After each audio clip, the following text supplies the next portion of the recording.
Hello guys, नमस्ते। बहुत बहुत स्वागत है आपका मेरे channel learn German from Hindi and English में। और आज का हमारा जो विषय है वो है कॉन्जुंक्टिव ज़ॉय, ए रियल वुंश und Träume। वुंश का मतलब होता है विशेस, जब हम कोई विश करते हैं, कोई इच्छा व्यक्त करते हैं। और ट्रॉयम का मतलब होता है हमारे सपने। तो कंजंक्टिव ज़ॉय हमें इन सारे, जब हम विशेज़ या अपने सपनों को बताते हैं तो उनके लिए हमें एक तरह से ये ग्रामर प्रोवाइड करता है। अगर हम ग्रामेटिक पॉइंट ऑफ व्यू से सोचे तो, या हम अपनी वो सारी इच्छाएं जो हैं कंजंक्टिव ज़ॉय के थ्रू जो है व्यक्त कर सकते हैं, बता सकते हैं। तो सबसे पहले देखते हैं कुछ कंजंक्टिव ज़ॉय के बारे में। Was man über den Konjunktivzoi wissen sollte? What you should know about the conjunctive, कि आप कंजंक्टिव ज़ॉय के बारे में आपको सबसे पहले क्या जानना चाहिए। विसन मीन्स टू नो, और जॉल्ट मतलब होता है टू नो। जॉल्ट आपको यू शुड नो, कि ये आपको कंजंक्टिव ज़ॉय के बारे में क्या पता होना चाहिए। तो मैंने इसमें आज 2 पॉइंट्स कवर किए हैं और वो सिर्फ प्योर जर्मन में लिखे हैं, ताकि हम लोग थोड़ी सी वोकेबलरी भी अपनी इंक्रीज़ करें। ना केवल हम, क्योंकि मैं आपके बताने के लिए हिंदी में बोल रही हूँ, और इसका एक वीडियो मैं आगे एक इंग्लिश में भी बनाऊँगी जो पूरा कम्प्लीटली इंग्लिश में होगा। मैं अपने सारे videos 2 version Hindi and English में हमेशा रखती हूँ, ताकि जो भी देखने वाले हैं, पढ़ने वाले हैं, वो अपनी अपनी लैंग्वेज की सहूलियत के हिसाब से उसे देखें। ओके फ्रेंड्स, एंड अब मैं आपको सबसे नंबर 1 पॉइंट जो है कंजंक्टिव ज़ॉय के बारे में बताती हूँ। और ये पॉइंट कोई नए नहीं है, हमने कंजंक्टिव ज़ॉय के बारे में 2-3 वीडियोस ऑलरेडी पढ़ चुके हैं इसकी सीरीज़ में। तो ये आपको थोड़ा सा और कुछ वोकेबलरी देगा, कैसे हम लोग कंजंक्टिव ज़ॉय को डिफ़ाइन करें, है ना, उस पॉइंट ऑफ व्यू से। तो चलिए देखते हैं नंबर 1 पॉइंट क्या है। Der Indikativ bezeichnet eine wirkliche, eine reale Welt। Der Indikativ, इंडिकाटिव मतलब कि जो हमारे जो हमारा नॉर्मल, जो हमारी रियलिटी होती है, जो रियल वर्ड होता है ना, उसको हम कहते हैं इंडिकाटिव। और जो इरियालर होता है, जो विशेस होते हैं, ट्रॉयमो होते हैं, वो हमारे होते हैं इरियल वर्ल्ड, मतलब कि फैंटेसी वर्ड, जो कि हमारा कॉन्जंक्टिव ज़ॉय होता है। आप किसी भी भाषा में कह लीजिए, रहना तो उसने कॉन्जंक्टिव ज़ॉय में ही है। मगर आपको सारी जो भी जितनी भी चीज़ें हैं वो पता होनी चाहिए, ताकि आपको वो चीज़ें क्लियर लें। कई बारी लोग अलग अलग वर्ड से ये कंजंक्टिव ज़ॉय को यूज़ करते हैं और वो बहुत कंफ्यूजिंग हो जाता है, क्योंकि इस टॉपिक के अंदर बहुत सारी चीज़ें आती हैं। बट ये बहुत ही इंटरेस्टिंग चैप्टर है, बहुत ही इंटरेस्टिंग एक टॉपिक है जो मुझे बहुत पसंद है। ओके, तो अब पहले इसका मतलब समझते हैं। डेयर इंडिकाटिव bezeichnet eine wirkliche, wirklich मतलब होता है जो रियल में होता है, wirkliche eine reale Welt। ये हमें एक bezeichnen मतलब होता है टू शो। इंडिकेटिव पार्ट जो होता है हमेशा हमें शो क्या करता है, एक real world, eine reale Welt। Belt means संसार, वर्ल्ड। ये हमेशा हमें एक रियल संसार के बारे में बताता है, जो कि रियलिटी होती है, जो कि सच्चाई होती है, आज की होती है, प्रेजेंट में, जो प्रेजेंट में सच है। मिड डेम कॉन्जुंक्टिव ज़ॉय verlassen wir die reale Welt। और कंजुंक्टिव ज़ॉय के साथ मिड डेम कॉन्जुंक्टिव ज़ॉय मतलब विद द कॉन्जुंक्टिव ज़ॉय verlassen मतलब होता है छोड़ देना। हम छोड़ देते हैं द रियल वर्ल्ड। हम कंजुंक्टिव ज़ॉय जब यूज़ करने लगते हैं तो हम रियल वर्ड को छोड़ देते हैं। und and widmen uns der irrealen Welt। और हम कंजुंक्टिव ज़ॉय में क्या करते हैं, विडमेन मतलब होता है डेडिकेट कर देना, समर्पित कर देना। हम समर्पित कर देते हैं अपने को, या अपनी उस भाषा को, किसको, उन्स देयर इरियालन वर्ल्ड। हम उसको समर्पित कर देते हैं इरियल वर्ल्ड को, मतलब कि हम अपने रियल वर्ल्ड से हटकर एक फैंटेसी वर्ल्ड में चले जाते हैं, एक इरियल में चले जाते हैं, जहाँ पे वो सच्चाई नहीं होती। मगर हम एज्यूम करते हैं, एक कैसे बोलते हैं कि हम एक सपने में होते हैं कि काश ये हो जाता, ओ गॉड प्लीज़ काश ये हो जाता। तो हम लोग सिर्फ काश, हिंदी में हम लोग जनरली इसको काश करके बोलते हैं। काश मेरे पंख होते तो मैं उड़ जाती, काश मैं अंबानी बन जाती, काश मैं अगले दिन ऐश्वर्या राय बन जाती, काश मेरे पास करोड़ों रुपए आ जाते। तो हम हर चीज़ काश करते हैं, एक ऐसी दुनिया में चले जाते हैं जहाँ हमें सपने सच लगते हैं। मगर जब हम वापस आते हैं अपने रियल वर्ल्ड में तो हम देखते हैं कि ओ ये सब तो झूठ था। पर इन सारे सेंटेंसेस को बोलने के लिए जर्मन ग्रामर में कंजंक्टिव वाई बनाया गया है। Okay friends, I hope this make sense and आपको ये चीज़ें क्लियर हो रही हैं कि हम कंजंक्टिव वर्ब बेसिकली यूज़ किस लिए करते हैं। सेकंड पॉइंट में आते हैं। अच्छा, फर्स्ट पॉइंट के जो दो वर्ड्स हैं बेजाइशनेट, मैं इसमें लिखना भूल गई। मैं कमेंट सेक्शन में या फिर उसके डिस्क्रिप्शन में मैं डाल दूँगी बेजाइशनेट वर्ड का क्या मतलब होता है। इसमें मैंने यहाँ पे देखिए फरलासन लिखा हुआ है, और फरलासन मतलब होता है छोड़ना, टू लीव। कोई चीज़ आप छोड़ दें, जैसे अगर आप सिगरेट पीना छोड़ देते हैं तो उसको भी आप फरलासन यूज़ कर सकते हैं। और विडमेन, डेडिकेट करना। विडमेन जैसे आप यूज़ कर सकते हैं, जैसे आप कोई बुक लिखें और बुक लिखने के बाद आप कहें कि ये मैं अपने गुरु को समर्पित करता हूँ। या आप कोई फिल्म बनाते हैं तो आप हमेशा देखते हैं स्टार्टिंग में in the memory of my mother या माय फादर आता है, तो वो मतलब विडमेन करना, टू डेडिकेट, समर्पित करना किसी को। ठीक है दोस्तों, तो ये थे इनकी मीनिंग। सेकंड पॉइंट में आते हैं। द इरियल वेल्ट इज das Reich der Fantasien। या इरियल वेल्ट जो हमारा ये रियल वर्ड है वो राइश, it's rich in the fantasies, ये फैंटेसीज में है, ये फैंटेसी से भरा हुआ है। der Wunsch, जब हम विशेस करते हैं, वंश मतलब कि विश, है ना, जब हमारी कोई इच्छाएं होती हैं, विश। ये हो गया हमारा फैंटेसी, फैंटेसियन इज फैंटेसी। देयर ट्रॉय में हमारे हो जाते हैं सपने, dreams.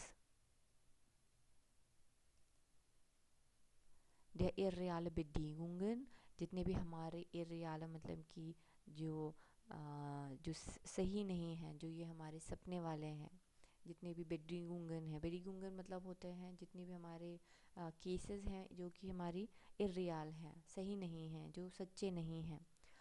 aber auch der Höflichkeit, höflichkeit मतलब होता है इंग्लिश में जब आप किसी को बड़े रिस्पेक्ट से कुछ बोलते हैं। दोस्तों अगर याद हो आपको तो सबसे पहला वीडियो हमने höflichkeit पे ही पढ़ा था। ये हम लोग जनरली बनाते हैं könnten Sie and würden Sie से। यहाँ पे मैं आपको लिख देती हूँ ताकि आपको ये थोड़ा सा याद हो जाए। अब आप देख रहे हैं कि हमने इतने वीडियोस कर लिए हैं कि हम इस तरीके से मीनिंग दे सकते हैं और वो हमें समझ में भी आ रही हैं। सबसे बड़ी बात है, सिर्फ लिखना ज़रूरी नहीं है, आपको वो चीज़ें समझ में भी आनी चाहिए। आप कई बार पढ़ते रहते हैं पढ़ते रहते हैं पढ़ते रहते हैं मगर उसका कोई यूज़ नहीं हो पाता, क्योंकि आपको वो चीज़ें एकदम समझ में नहीं आती जब तक कि आपका बेस नहीं क्लियर हो। अब आप यहाँ पे सेकंड, जो हमारा सेकंड पॉइंट है, इसमें आप देखिए हमने सब चीज़ पढ़ चुका है। फैंटेसीज विशेष हम कर रहे हैं, ट्रॉय में हम इस वीडियो में पढ़ रहे हैं। इररियल बेडिगुंगन मैंने इससे प्रीवियस वीडियो में जिसमें हमने इररियल कंडीशनल जेट्स किए हैं वो है। और höflichkeit मेरा सबसे पहला वीडियो था। इसके अलावा भी कंजंक्टिव जॉय में कुछ और चीज़ें आती हैं जब वो भी मैं आपको बताऊंगी, अदरवाइज़ ये वीडियो बहुत लंबा हो जाएगा। तो दोस्तों ये थी कुछ डेफिनेशंस कंजंक्टिव जॉय के बारे में जो आपको पता होनी चाहिए, या do musst das wissen sollte, you must know it, okay. अब आ जाते हैं हम लोग एक और चार्ट में देखेंगे कि इंडिकेटिव, रियल और हमारा कंजंक्टिव जॉय, ये दो पार्ट्स हैं। इसमें आप साफ साफ देख सकते हैं, एक हमारा इंडिकेटिव है रियल पार्ट, रियल वर्ल्ड, और एक हमारा है कंजंक्टिव जॉय जिसे हम कहते हैं ट्रॉम वेल्ट। ट्रॉम मतलब सपनों की और वेल्ट मतलब दुनिया, सपनों की दुनिया जो कि सच्ची नहीं होती। अगर आप रात में सोते सपने देखते हैं तो क्या वो सच्चे होते हैं? नहीं, वो आपकी कुछ इच्छाएं होते हैं, कुछ डर होते हैं जो सपनों में आते हैं। उसी तरीके से ये भी कुछ इच्छाएं हैं जो हमारे जागते हुए हम लोग देखते हैं, और हम उस तरह के उन सारी चीज़ों को हम कंजंक्टिव वाई के थ्रू एक्सप्रेस करते हैं जो कि रियल नहीं होती, निष्ठ रियल। तो गाइस आई होप कि आप इससे इजीली डिफरेंस मेक आउट कर सकें। तो पढ़ते हैं पहला एग्जाम्पल, इश बिन इमर align. Ich bin immer allein. I am always alone. मैं हमेशा अकेला रहता हूँ. ये हमारी सच्चाई है. हमारी या जिस भी लड़के के लड़की के बारे में बात कर रही हूँ इंडिकेटिव है. मैं हमेशा अकेले रहता हूँ. अब कॉन्जंक्टिव वॉइस का कैसे बनेगा? आपको सबसे पहले वर्ब ढूंढना है यहाँ पे. जैसे मैं हमेशा कहती हूँ बिन. बिन फॉर्म है किसकी? जाइन की. ओके, सो यहाँ पे हमने यहाँ पे लिख दिया जाइन. अब जाइन से हमें पता है आइन फॉर्म बनती है कौन सी? Where. Wäre ich doch nicht immer alleine. Wäre ich doch nicht immer alleine. अब यहाँ पे हमारा वर्ब आइंस जो है वो है वेर. तो दोस्तों आप सोच रहे होंगे कि कॉन्जुंक्टिव ज्वाई से कैसे सेंटेंस स्टार्ट कर रही हूँ. तो मैं आपको बताना चाहूँगी कि कई बार हम कॉन्जुंक्टिव ज्वाई में वर्ब वन की पोजीशन में वेर या जो कॉन्जुगेटिव वर्ब होता है उसे रखते हैं. यहाँ पे आप नोट्स में देखिए कॉन्जुगेटिव वर्ब अनफांग. अनफांग. अनफांग का मतलब होता है शुरुआत. इसको मैं शुरुआत ही लिख देती हूँ. शुरुआत. ओके, या फिर start.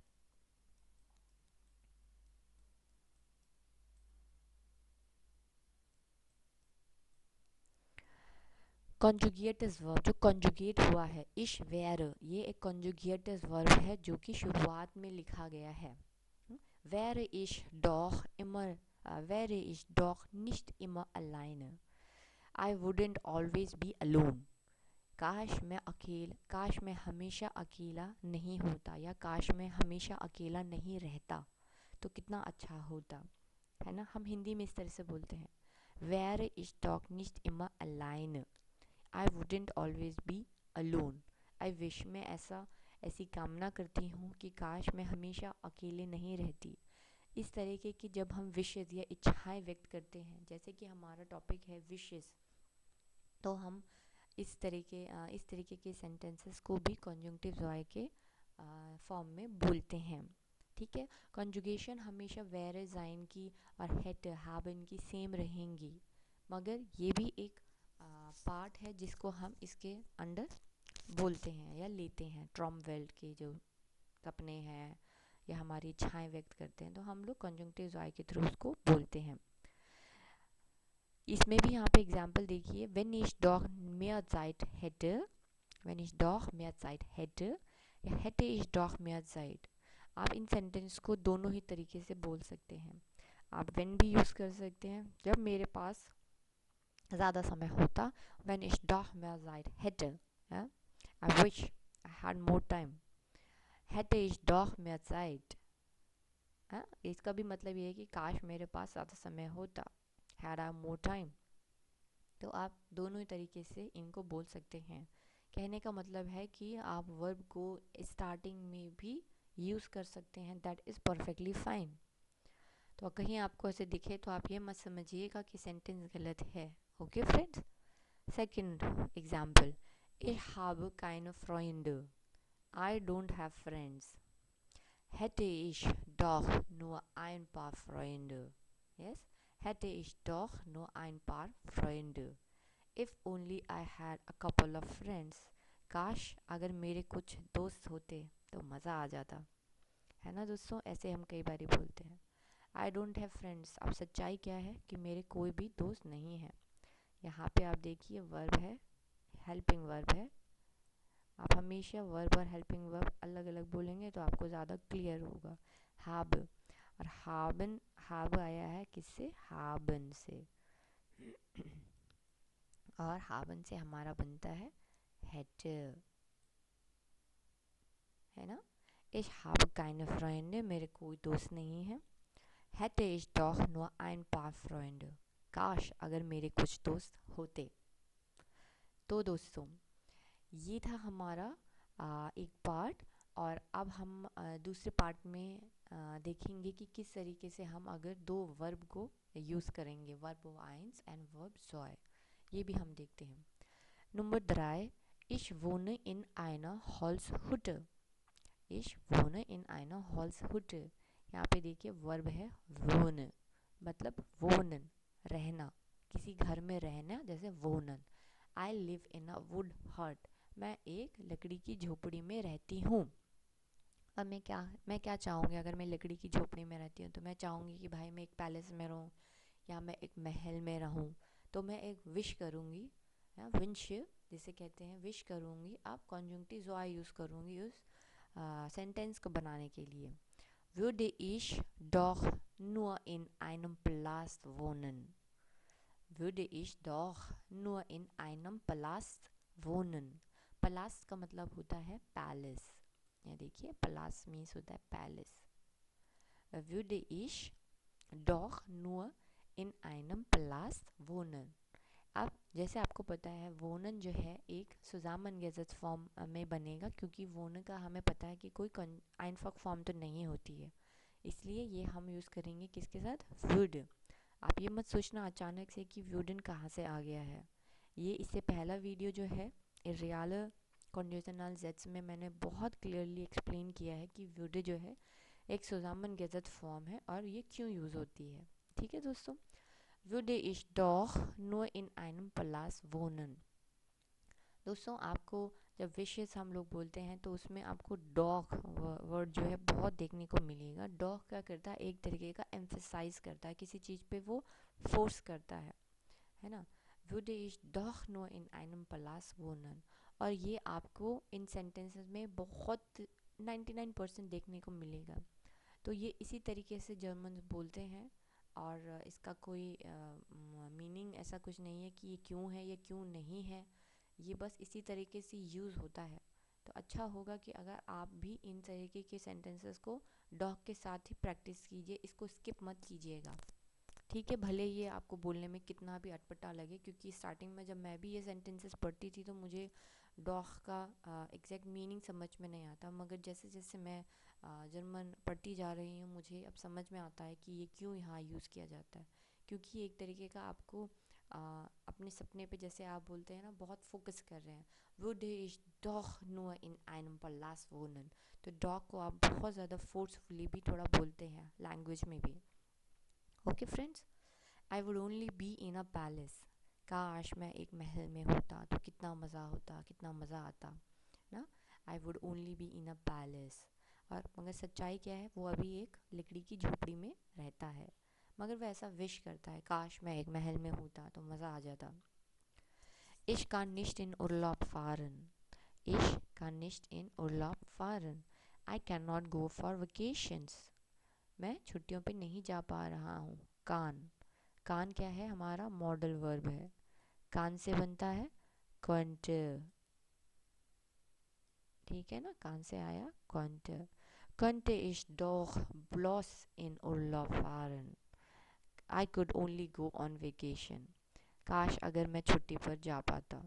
I could only go on for vacations है। Könnte ich, और könnte के साथ जैसे हमने बताया है मॉडल वर्ब के साथ हमेशा इन्फिनेटिव वर्ब एंड में आता है। ये फारन जो है आपका इन्फिनेटिव वर्ब है।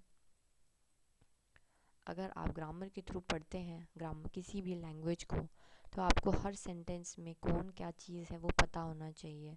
जैसे वर्ब आइंस की पोजीशन क्या है, कंटे एक मॉडल वर्ब है, वर्ब ज़ॉय में फारन आया है, वो एक इन्फिनेटिव वर्ब है। ये क्यों हुआ है, क्योंकि मॉडल वर्ब के साथ हमेशा इन्फिनेटिव वर्ब आखिरी में आता है।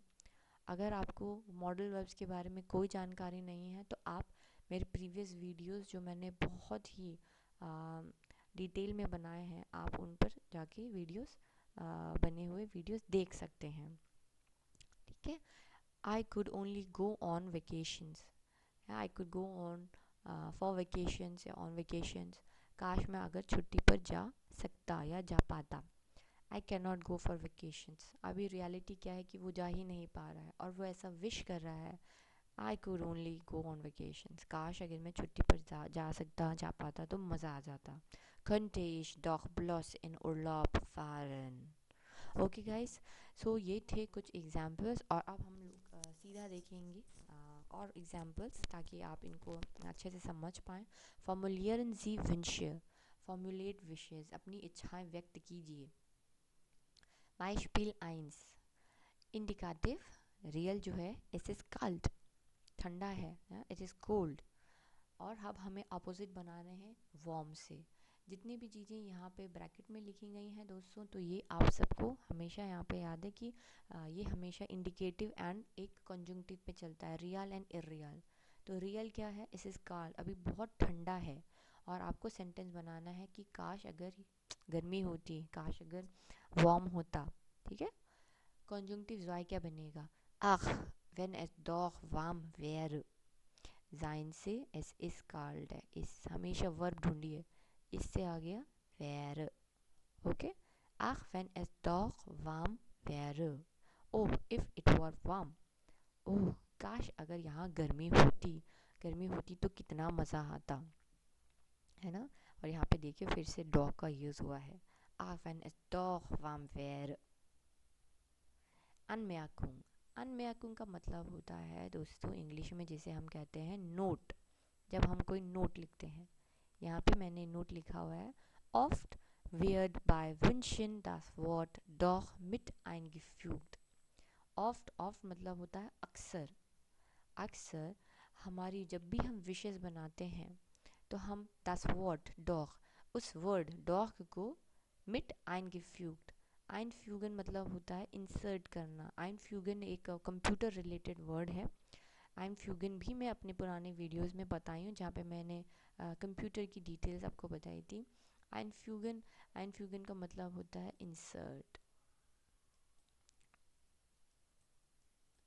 जैसे जब कर्सर, अगर आप कोई सेंटेंस के बीच में लेट्स सपोज यहाँ कर्सर रखते हैं ना आप कंप्यूटर में कर्सर, और उसके बाद टाइप करते हैं, तो उस वर्ड को कहते हैं einfügen, मतलब इंसर्ट करना। ich füge ein सेंटेंस बनेगा, ich füge ein, I am inserting, मतलब मैं यहाँ पे टाइप कर रहा हूँ। कट कट कट कट आपने कुछ यहाँ पे बीच में टाइप कर दिया, वो वर्ड है einfügen। और ये कंप्यूटर रिलेटेड टर्मिनोलॉजी है, बहुत इंपॉर्टेंट वर्ड है einfügen। यहाँ पे इस सेंटेंस का मतलब है कि मोस्टली, ऑफ्ट मतलब अक्सर, अक्सर जब भी आप विशेस करते हैं, जब आप इच्छाएं व्यक्त करते हैं, तो आप इस वर्ड को das Wort doch, आप इस वर्ड को इंसर्ट करते हैं। कहाँ पे, अपने सेंटेंस में। यहाँ पे आपने कहाँ इंसर्ट किया है, आख wenn es doch warm wäre, तो यहाँ पे आपने इधर इंसर्ट किया है। यह आपको जनरली देखने को मिलेगा। Let's see Beispiel 2। अब इंडिकेटिव है, माइन फ्रेंड स्पील्ड श्लीस्ट टेनिस। मेरा दोस्त जो है, my friend plays very bad tennis, उसको टेनिस एकदम खेलना नहीं आता, इतना गंदा खेलता है। आप क्या विश करेंगे, आप विश करेंगे कि काश मेरा दोस्त जो है अच्छा टेनिस खेले। बेसर, बेसर मीन्स बेटर, टेनिस खेले। ठीक है, अब वर्ब आप ढूंढिए इस सेंटेंस में, ये है स्पील्ड, मतलब स्पीलन, स्पीलन वर्ब है ना, टू प्ले। तो रियल कैसे बनेगा, आह wenn mein Freund doch besser Tennis spielen würde। अब स्पीलन आपको पता है इसका कोई आइनफा फॉर्म नहीं होता है ना, ना ये हेल्पिंग वर्ब है, ना ये मोडाल वर्ब है, स्पीलन है। तो स्पीलन क्या हो गया, अब सुजामन गैजेट्स, मतलब कि ये आएगा वुड के साथ, स्पीलन वुड। ठीक है, simple. ach wenn mein Freund doch besser Tennis spielen würde। oh if only my friend would play tennis better। ओह काश अगर मेरा दोस्त बेहतर टेनिस खेल पाता या खेल सकता, है ना। सभी विश करते हैं। तो फिर से रियल वर्ड एंड हमारी विशेस। हमारा फ्रेंड बहुत गंदा खेलता है, मगर मैं ऐसी विश करती हूँ, ऐसी कामना करती हूँ कि काश अगर वो बहुत अच्छा टेनिस खेल पाता। तो हो सकता है भाई कि किसी टेनिस प्लेयर के साथ उसका फ़ोटो आ जाता, तो मुझे कितनी खुशी मिलती, है ना। तो हमेशा आप इन सेंटेंसेस के आगे पीछे थोड़ा सा अपनी फैंटेसीज जोड़िए, और देखिए आपको सेंटेंसेस के मीनिंग बहुत क्लियर समझ में आएंगे कि ये क्यों मैं यूज़ करती हूँ। Beispiel 3। Der Diamond Ring ist so teuer। Diamond ring जो है बहुत ही महंगी है। अब हमें क्या करना है कि काश डायमंड रिंग सस्ती होती। तो हम सेंटेंस बनाएंगे ऑपोजिट, वो भी बिलीगर से, है ना, das Gegenteil। Gegenteil means opposite. मैं हमेशा आपको ये सारे वर्ड्स इसीलिए रिपीट करती हूँ, इतना ज़्यादा बोलती हूँ, ताकि आपको ये बार बार ही वर्ड्स जो है दिमाग में बैठ जाएं। ठीक है, तो हम गेगनटाइल अब बनाएंगे और कॉन्जुंक्टिव वाई में। आख wenn der Diamant Ring डियामंड, इसको कैसे बोलेंगी? डियामंड रिंग, डियामंड रिंग. Ach, wenn der Diamantring doch billiger wäre. Only if only the diamond ring were cheaper. Yeah, wäre is here, were cheaper. English में कहते हैं oh if only the diamond ring were cheaper. ओह, काश अगर हीरे की अंगूठी सस्ती होती तो मज़ा ही आ जाता. ठीक है ना. बिलीगर मीन्स होता है चीपर. यहाँ पे आप देखते रहिए साथ में, इंग्लिश हिंदी जो भी है ना, आप इसको साथ में देखते चलिए कि मैंने कैसे कैसे यहाँ पे सब लिखा है. सबसे इम्पोर्टेंट हमेशा वर्ड सेंटेंस में रहेगा वर्ब ढूंढना. इस हो गया आपका हेल्पिंग वर्ब, बार बार आप बोलिए इससे हेल्पिंग वर्ब, हावन है हेल्पिंग वर्ब, और हेल्पिंग वर्ब से आपका, मैं इस साइड से आपको दिखाती हूँ, आ गया वेयर. ठीक है. Okay, moving on to the next example. अब हमारा इंडिकेटिव सेंटेंस क्या कह रहा है? उनजर हाउस इज सो क्लाइन. ओहो, अब देखो घर छोटा हो गया. उनजर हाउस इज सो क्लाइन. अब उसे क्या चाहिए? अब उसकी इच्छा बढ़ गई है, वो उसे चाहिए एक बड़ा घर. ग्रोसर. यहाँ पे ढूंढिए वर्ब क्या है? इस हेल्पिंग वर्ब है. तो अब कैसे बोलेगा? Ach, wenn es doch größer wäre. ग्रॉसर वेयर. अब इसका बन गया हमारा यहाँ पे वेयर, कंजुंक्टिव सॉरी. ओके, मैंने ऑलरेडी यहाँ पे लिखा हुआ है, देखते चलिएगा, है ना. और ये इरियल है और रियल है. रियलिटी में आपका घर बहुत छोटा है. Our house is so small. उनसे उनसे मीन्स हमारा, हमारा घर बहुत छोटा है, मगर मज़ा आ जाता. आह व्हेन इज द ग्रॉस वेयर. ओह काश अगर मेरा घर बड़ा होता. यह, या फिर हम हिंदी में कह सकते हैं यह बड़ा होता. यह मीन्स एस, यह एस है ना. जर्मन में भी हम उस तरीके को अलग से डिनोट कर सकते हैं. एस क्यों लिखा गया है यहाँ पे?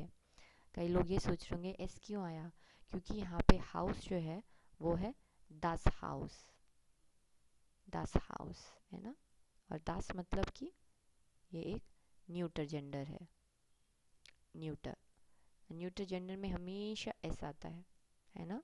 ये एक बहुत छोटी सी ग्रामर है मगर बहुत मीनिंगफुल है, क्योंकि यहाँ पे आपको हमेशा पता होना चाहिए कि आपके आर्टिकल्स क्या हैं. आर्टिकल्स को मैं जी में करूँ, एर करूँ कि एस करूँ, है ना. आख when S doch größer wäre. आपने बार बार ये नहीं बोला आख when das Haus größer wäre या आख when unser Haus größer wäre. आपने कह दिया आख when es doch größer wäre. काश अगर यह बड़ा होता, या काश अगर मेरा घर बड़ा होता, है ना. और Beispiel 5, verdienen वर्ब मैंने यूज़ किया यहाँ पर भी मैंने लिखे हुए हैं verdienen. अब मैंने इस में आप यूज़ किया एग्जाम्पल में. इंडिकेटिव है ich verdiene so wenig Geld. अब उसे दिक्कत है मेरे अपने पैसों से. ich verdiene so wenig Geld. मैं इतना कम पैसा कमाता हूँ. अब कोई कम पैसा कमाएगा तो क्या चाहेगा कि काश अगर मैं ज़्यादा पैसे कमाता. मेयर है ना. वेनिश का अपोजिट देखो यहाँ पे. इन सेंटेंसेस से आप कितनी सारी चीज़ें सीख सकते हो. आप अपोजिट वर्ड्स भी सीख रहे हो, आप कॉन्जुगेटिव भी सीख रहे हो, है ना. तो यहाँ पे आप डिफरेंट डिफरेंट टाइप की चीज़ें आप समझते जा रहे हो इन सेंटेंसेस के. जैसे जैसे आप पढ़ते जाओगे ना, आप बहुत स्ट्रांग होते जाओगे day by day. Believe me, इसमें बहुत पावर होती है जब आप बहुत प्रैक्टिस करते हो एग्जाम्पल्स की. सिर्फ ग्रामर नहीं सीखनी है, उससे कैसे यूज़ करना है अपनी डे टू डे बेसिस में, वो ज़रूरी है. ज़्यादा से ज़्यादा वर्ब सीखो. ज़्यादा से ज़्यादा वर्ब सीखने से आपकी वोकेबलरी, आपका सेंटेंस स्ट्रक्चर स्ट्रांग होता है. ग्रामर आगे पीछे जाती है तो ठीक है, मगर समय के साथ वो आ जाती है दोस्तों. इतना मत घबराइए और इतना मत सोचिए. कोई भी जो देख रहे हैं मुझे या सुन रहे हैं मुझे, इतना कभी नहीं सोचना ग्रामर को लेके कि मैं कहाँ इज़ आर लगा रहा हूँ. वोकेबलरी इंक्रीज़ कीजिए डे बाय डे. रोज़ के कम से कम 4 से 5 वर्ड्स आप रोज़ सीखिए, है ना. और उनमें डिफ्रेंशिएट करना, कौन वर्ब है, कौन एडजेक्टिव है, एडवर्ब है या नाउन है, ये सीखना. ये सीखने से आपको और हिम्मत मिलेगी किसी भी लैंग्वेज को और मास्टर करने में. Okay, coming back to the example. Ich verdiene so wenig Geld. अब wenig Geld कमाता है, कम कमाता है, तो उसको लगता है कि मैं ज़्यादा कमाऊँ. तो कैसे बोलेगा? Ach, wenn ich doch mehr Geld verdienen würde. Again verdienen जो है एक zusammengesetzt फॉर्म है और ये बनेगी हमारी würde के साथ, है ना. क्योंकि ये हेल्पिंग वर्ब भी नहीं है और मॉडल वर्ब भी नहीं है, तो ये बनेगा हमारा वुड के साथ। I vanished off mehr Geld verdienen würde. Oh if only I made more money. Oh काश अगर मैं और अधिक पैसा कमा पाता, या फिर ओह काश अगर मैं और अधिक धन कमा पाता, तो मज़ा ही आ जाता, है ना। जब भी हम विश करते हैं तो हम हमेशा यही चाहते हैं कि यार अब मज़ा आने के लिए तो सब कहते हैं कि काश मैं अंबानी हो जाता तो मज़ा आ जाता, है ना। तो ये सारे सेंटेंसेस, आई होप दोस्तों ये आपको अच्छे से अब समझ में आ गए होंगे। और इसके बाद भी मैं चाहती हूँ कि कुछ और छोटी छोटी ग्रामर, जैसे फिल इन द ब्लैंक्स, या फिर मैं इस टाइप की कुछ ग्रामर्स आपके साथ एक्सरसाइज शेयर करूँ, ताकि आपको और अच्छे से ये क्लियर हो जाए ये पार्ट। एंड देन हम अगले वीडियोस पे मूव करेंगे। And I will keep updating you कि मैं आगे कौन सी वीडियोस पे अपने वीडियोस बनाने वाली हूँ। बट आई होप कि मैं इसके बाद आपको एक कॉन्जंक्टिव ज़ाय की और एक सीरीज़ बनाना चाहती हूँ, नॉट सीरीज़, एक वीडियो बनाना चाहती हूँ। एंड देन हम लोग इसकी कुछ ग्रामर पार्ट्स एक्सरसाइजेस कर सकते हैं। तो दोस्तों आपको अगर ये वीडियो अच्छा लगे तो एक लाइक ज़रूर दे दीजिएगा, और इसको अपने फ्रेंड्स के साथ भी शेयर कीजिए, और इसको बस वायरल कर दीजिए मेरे वीडियो को और सब्सक्राइब करना ना भूलिए। मिलती हूँ आपको अगले वीडियो में, तब तक के लिए बाय और चूस।